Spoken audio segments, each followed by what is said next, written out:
हम लोगों ने जंगल राज के खिलाफ, वंशवाद के खिलाफ, परिवारवाद के खिलाफ लड़ाई लड़ने का कार्य किया पटना में रखे, और इसलिए मैं चाहता हूं कि मेरा हक बनता है कि कायस्थ समाज को यहां से प्रतिनिधित्व करने का मौका दिया जाए। और सोनू श्रीवास्तव यहां पे चौरसिया जी से बहुत पुराना कार्य करता है। मतलब बीजेपी से आप अपनी दावेदारी ठोक रहे हैं, उधर संजीव चौरसिया जी भी हैं, उसके बाद जो है एनडीए से जेडीयू के तरफ से बिट्टू सिंह भी हैं। पटना पश्चिम जो क्षेत्र था उसमें मैं बहुत पुराना कार्य करता हूँ। चौरसिया जी तो सीधा टिकट लेके आए और सीधे विधायक बन गए हैं, तो आम कार्यकर्ता कहाँ जाएंगे? इस तरह से तो कार्यकर्ताओं का मनोबल पूरी तरह से टूट जाएगा। कायस्थ समाज बिल्कुल इसमें एकदम मतलब उपेक्षित महसूस कर रहा है अपने आप को।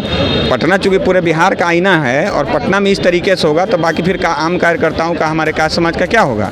पटना पूरे बिहार का आईना है, तो परिवारवाद और वंशवाद बिल्कुल नहीं होना चाहिए यहाँ। गंगा बाबू 3 बार MLC रह चुके हैं भारतीय जनता पार्टी से, 1 बार गवर्नर रहे हैं, 1 साल एक्सटेंशन हुआ तो 24 साल हो गया। 2 टर्म से उनके पुत्र चौरसिया जी विधायक रहे हैं, तो 34 वर्ष हो गया ना।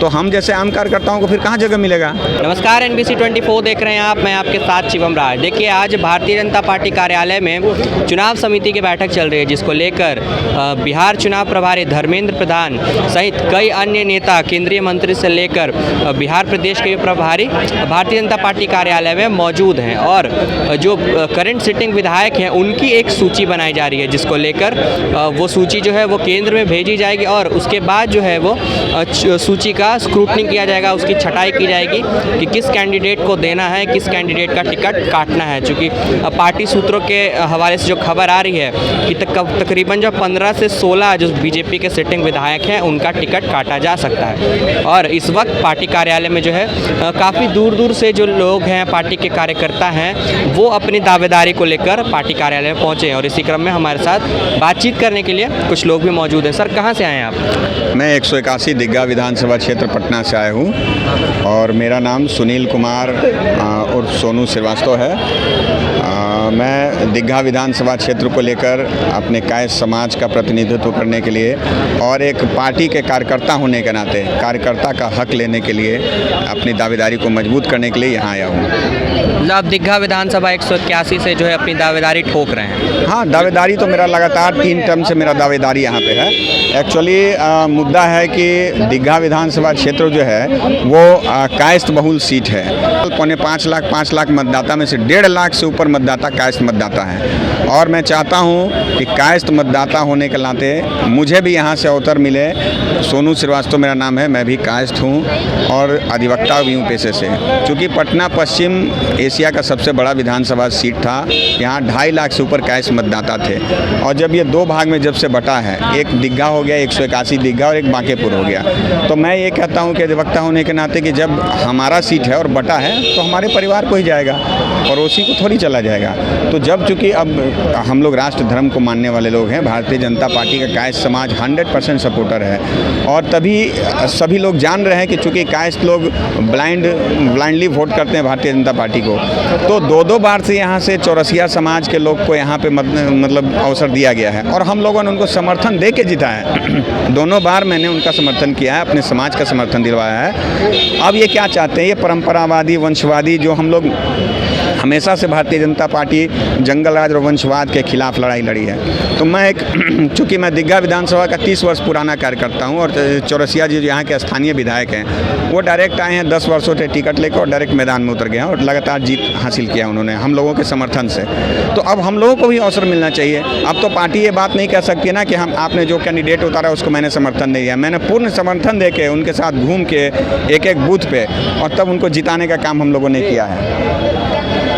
तो सर, मतलब बीजेपी से आप अपनी दावेदारी ठोक रहे हैं, उधर संजीव चौरसिया जी भी हैं, उसके बाद जो है एनडीए से जेडीयू के तरफ से बिट्टू सिंह भी हैं। मैं आपको ये बात बता देना चाहता हूँ, चूँकि भारतीय जनता पार्टी का मैं बहुत पुराना कार्यकर्ता हूँ। पटना पश्चिम में लगभग 30 वर्षों से मैं काम कर रहा हूँ, और संजीव चौरसिया जी का जहाँ तक आपने सवाल पूछा है, 10 वर्षों से डायरेक्ट टिकट लेकर वो मैदान में उतरे हैं। पहले वो इस मैदान में कहीं नहीं थे। पटना पश्चिम जब हमारा क्षेत्र हुआ करता था उस समय ये कहीं नहीं थे। तो इसलिए मैं आपको ये बात बताना चाहता हूँ कि मैं बहुत पुराना कार्यकर्ता हूँ। स्थानीय समिति अध्यक्ष से लेके और आज तक पार्टी के विभिन्न दायित्वों पर मैंने काम किया है। प्रदेश मंत्री आर्टिस्ट मंच में रहा हूँ, क्रीड़ा मंच में रहा हूँ, युवा मोर्चा का अध्यक्ष रहा हूँ, उस समय हम लोग शास्त्री नगर मंडल हुआ करता था। अभी प्रदेश में हूँ, लगातार लीगल सेल हूँ, पेशे से एडवोकेट हूँ मैं। तो इस तरीके से पटना पश्चिम जो क्षेत्र था उसमें मैं बहुत पुराना कार्यकर्ता हूँ। चौरसिया जी तो सीधे टिकट लेके आए और सीधे विधायक बन गए हैं। तो आम कार्यकर्ता कहाँ जाएंगे? इस तरह से तो कार्यकर्ताओं का मनोबल पूरी तरह से टूट जाएगा। कायस्थ समाज बिल्कुल इसमें एकदम मतलब उपेक्षित महसूस कर रहा है अपने आप को। पटना चूँकि पूरे बिहार का आईना है और पटना में इस तरीके से होगा तो बाकी फिर आम कार्यकर्ताओं का, हमारे कायस्थ समाज का क्या होगा?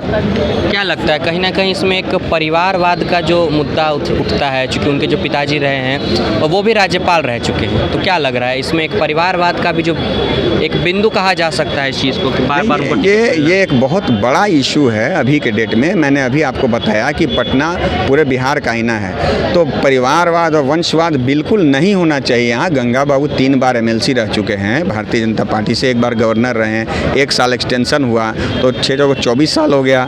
2 टर्म से उनके पुत्र चौरसिया जी विधायक रहे हैं, तो 34 वर्ष हो गया ना। तो हम जैसे आम कार्यकर्ताओं को फिर कहाँ जगह मिलेगा पार्टी में? फिर कार्यकर्ता जो काम करते हैं उनकी अपनी अपेक्षाएं रहती है ना कि उनके पुत्र फिर यही चलता रहेगा। तो फिर हम लोगों ने जंगल राज के खिलाफ, वंशवाद के खिलाफ, परिवारवाद के खिलाफ लड़ाई लड़ने का कार्य किया पटना में रखे, और इसलिए मैं चाहता हूं कि मेरा हक बनता है कि कायस्थ समाज को यहां से प्रतिनिधित्व करने का मौका दिया जाए। और सोनू श्रीवास्तव यहाँ पे चौरसिया जी से बहुत पुराना कार्यकर्ता है, मैं बहुत पुराना कार्यकर्ता हूँ उनसे, और इसलिए पूरे हक के साथ मेरा ये दावेदारी है, मैं यहाँ से टिकट का दावेदार और हकदार हूँ। आपकी बात हुई है क्या पार्टी ऊपर के जो पार्टी के कार्यालय से जो प्रभारी लोग हैं उनसे आपकी बात हुई? मेरी बात जो यहाँ के विनोद तावड़े जी हैं, आदरणीय अभी जो पार्टी के प्रभारी हैं यहाँ के बिहार प्रदेश के, उनसे बात हुई है। सब प्रभारी आदरणीय दीपक प्रकाश जी से बात हुई है, प्रदेश अध्यक्ष जी से बात हुई है। लगभग मैंने जो भी कोर कमेटी में जितने लोग हैं और प्रदेश के जो भी लोग हैं, नंद किशोर यादव जी, सभी लोगों से मैंने बात किया है और अपनी बातों को मैंने रखने का काम किया है। कायस्थ समाज का यहाँ पे उपेक्षा ना हो। और इस बार साधारण देखिए, मैं कायस्थ समाज से भी हूँ और संजीव जी से पुराना कार्यकर्ता हूँ दीघा विधानसभा क्षेत्र में। एक कार्यकर्ता, एक लोग मेरा अपना पहचान है। सोनू श्रीवास्तव पहचान का मुहताज नहीं है दीघा में।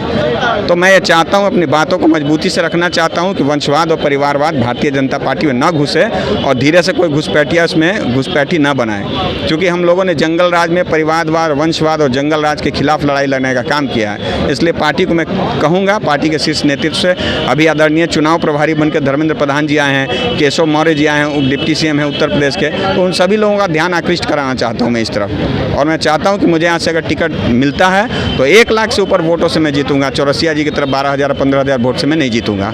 ये मेरा एकदम बहुत बड़ी दावेदारी ठोक रहे हैं। बहुत बड़ी दावेदारी है मेरी, मैं ठोक नहीं, मेरी दावेदारी है और मेरा ये हक बनता है।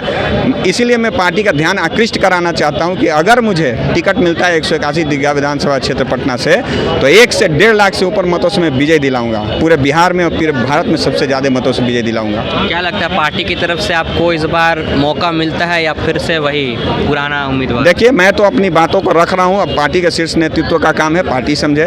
मैं इससे ज़्यादा क्या कर सकता हूँ? एक कार्यकर्ता होने के नाते मैं जो जंगल राज के खिलाफ हम लोगों को शुरू से स्थानीय समिति अध्यक्ष से लेके युवा मोर्चा का अध्यक्ष बना, फिर प्रदेश में आरटीएस मंच का मंत्री बना, लगातार लीगल सेल में हूँ, पेशे से अधिवक्ता हूँ। तो इस तरीक़ा से जो मैंने पार्टी के लिए काम किया पूरे पटना में, मैं आपको फिर बता देता हूँ कि पटना पूरे बिहार का आईना है, इसलिए पटना के युवाओं को कोई मूर्ख नहीं बना सकता है। तो पार्टी के मेरे सभी शीर्ष नेतृत्व इस चीज़ को देख रहे होंगे, मेरी आग्रह को सुन रहे होंगे, और मैं चाहता हूँ कि पार्टी का सीट यहाँ से लूज नहीं हो। चूँकि ये जो अभी का जो दौर चल रहा है वो पटना में बहुत टफ दौर चल रहा है। अभी कुछ ऐसे पार्टी लोग आ गए हैं जो हमारे भारतीय जनता पार्टी के कुछ नेताओं पे ऐसा प्रत्यारोप का समय है, और ऐसी विकट स्थिति में पार्टी अगर मजबूत कैंडिडेट यहाँ नहीं देगी तो पटना में हो सकता है कि सीट लूज भी कर जाए। इसलिए मैं चाहता हूँ कि पार्टी मुझे सीट दे ताकि मैं 1 लाख से ऊपर वोटों से पार्टी को विजय दिलाऊँ। तो देखा आपने कि किस तरीके से जो सोनू श्रीवास्तव हैं वो 181 यानी दीघा विधानसभा से जो है वो अपनी दावेदारी ठोक रहे थे, जिसको लेकर वो काफ़ी भारी अपने समर्थकों के साथ जो है वो पार्टी के प्रदेश कार्यालय में पहुंचे और अपना जो बायोडाटा है वो पदाधिकारियों के सामने जमा कर दिया। अब देखना होगा इनको पदाधिकारी की तरफ से, पार्टी की तरफ से, हाईकमान की तरफ से क्या कुछ मिलता है, चूँकि जो पिछले काफ़ी लंबे समय से जो है वो संजीव चौरसिया जी जो है दीघा दीघा विधानसभा पे कब्जा जमाए हुए हैं। तो इस बार देखना होगा कि क्या इस बार दीघा विधानसभा में परिवर्तन देखने को मिलता है या फिर से संजीव चौरसिया को ही मौका मिलेगा।